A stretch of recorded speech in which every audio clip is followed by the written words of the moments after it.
दोस्तों, अगर आप यूपी टेट 2026 की तैयारी कर रहे हैं तो इस बार आपने सही प्लेटफॉर्म पकड़ा है। सही जगह आए हैं जहां आपको सब्सक्राइबर तो लाखों में नहीं दिखेंगे, लेकिन जो भी यहां पर परीक्षण कराए जाएंगे परीक्षा में दिखेंगे। तो उसी क्रम में आज आप सभी के लिए यहाँ पर खास वीडियो है यूपी टेट 2026 के लिए पर्यावरण यानी ईवीएस का।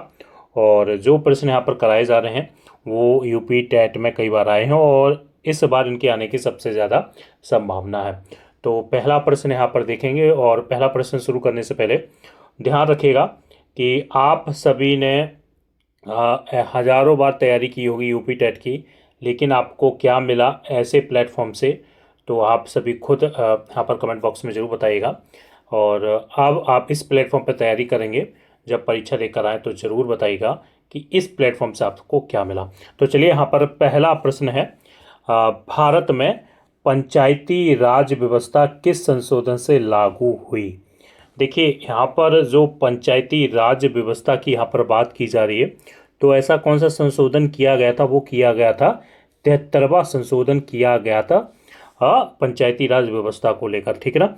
और ध्यान रखिएगा, और ये कब पारित हुआ, कभी कभी आ जाता है प्रश्न आपके सामने, पंचायती राज व्यवस्था जो 73वां संशोधन किस वर्ष पारित हुआ था, तो ये भी आपको ध्यान में रखना है।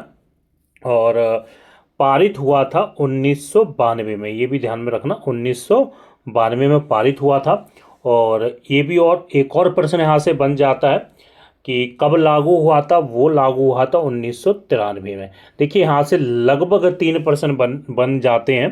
पंचायती राज व्यवस्था का संशोधन, 73वां संशोधन, कब यानी पारित हुआ था 1992 में, और लागू कब किया गया था 1993 में, ठीक है ना। और बाकी अगर हम बात करें जो 42वां संशोधन, देखिए दोस्तों, मैं अपने चैनल के माध्यम से यहाँ पर एक बात बिल्कुल क्लियर स्पष्ट कर दूं, जो भी प्रश्न मिलेगा आपको डिटेल के साथ यहाँ पर कराया जाएगा, फतेह मिलेगी।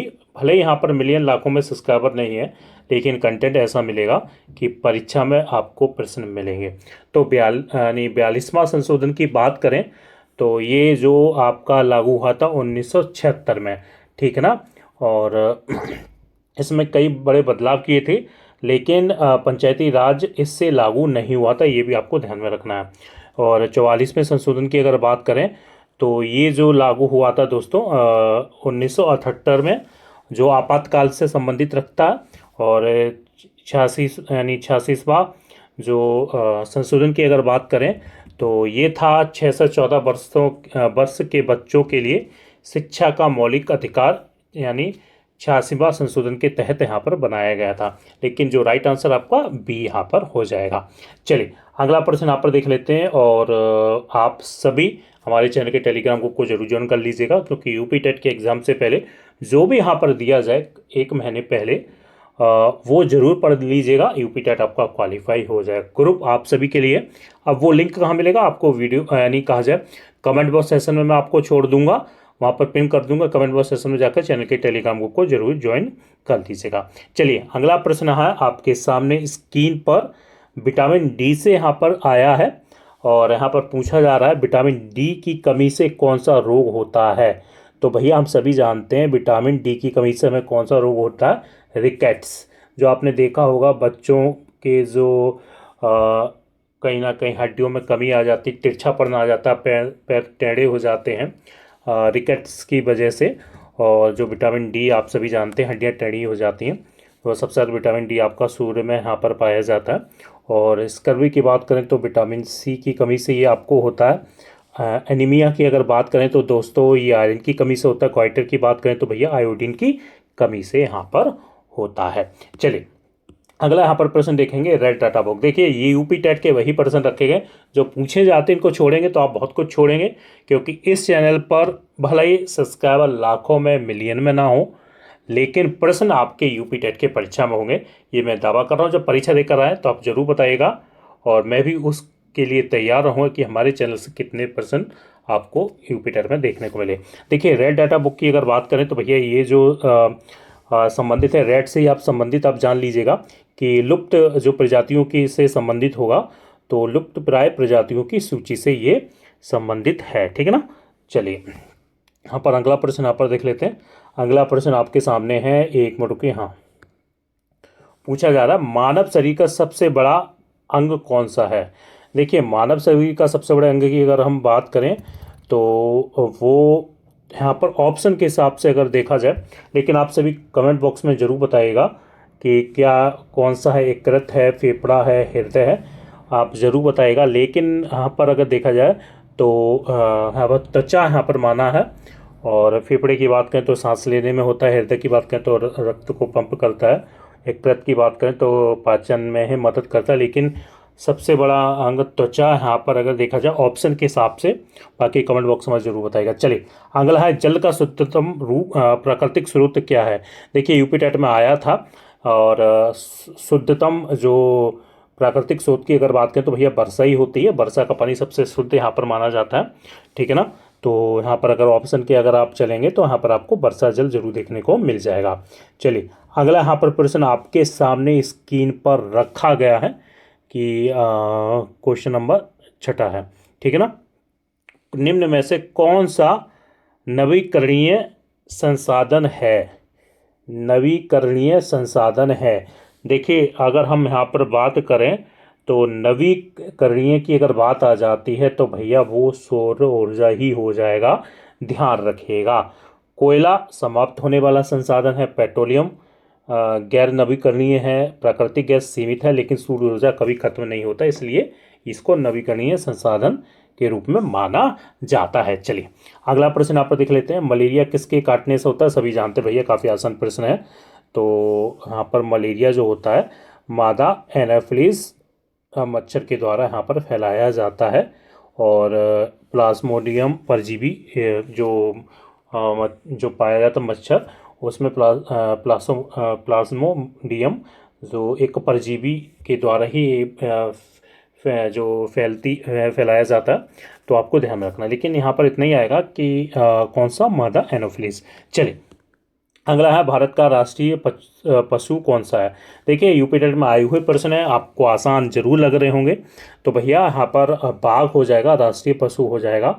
शेर की बात करें तो ये राष्ट्रीय पशु नहीं है, हाथी भी नहीं है, चीता भी नहीं है, लेकिन बाघ क्या है आपका, बी ऑप्शन के साथ चले जाएंगे। चलिए अगला प्रश्न आपके सामने स्क्रीन पर ये रहा। चिपको आंदोलन कई बार यूपी टेट में आया है और इस बार भी आने के सबसे ज़्यादा चांसेस है, और यूपी टेट में पता चलते हैं तो चैनल को जरूर सब्सक्राइब कर लीजिएगा।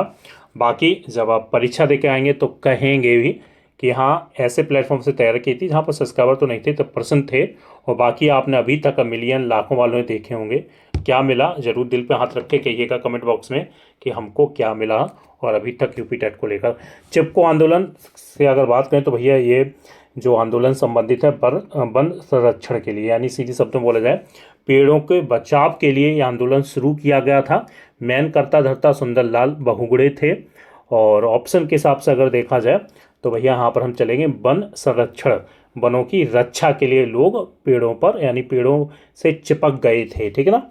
चलिए अगला यहाँ पर है, पूछा जा रहा है, एक मिनट रुकिए, पृथ्वी का सबसे बाहरी भाग क्या कहलाता है।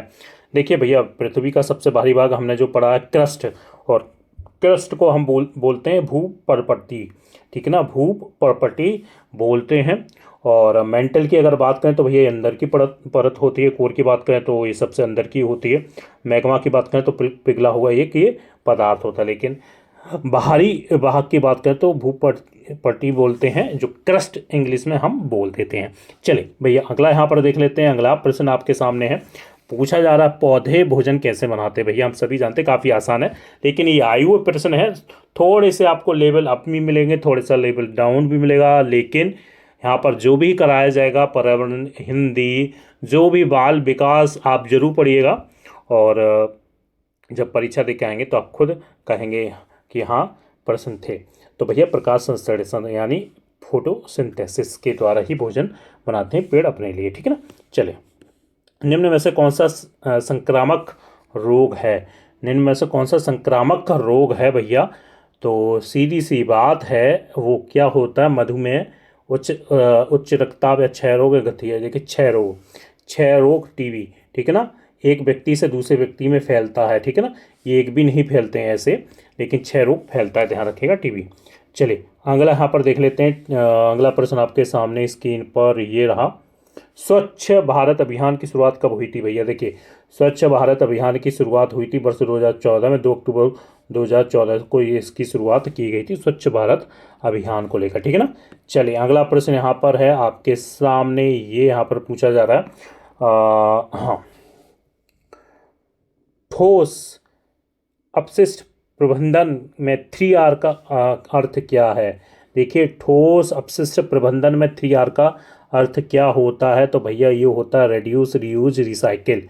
तो यहाँ पर बी के साथ जाएंगे, रिड्यूस, रीयूज, रिसाइकिल, कचरा, ठीक है, कम करने के तरीके, यानी reduce, reuse, recycle, option B हो जाएगा।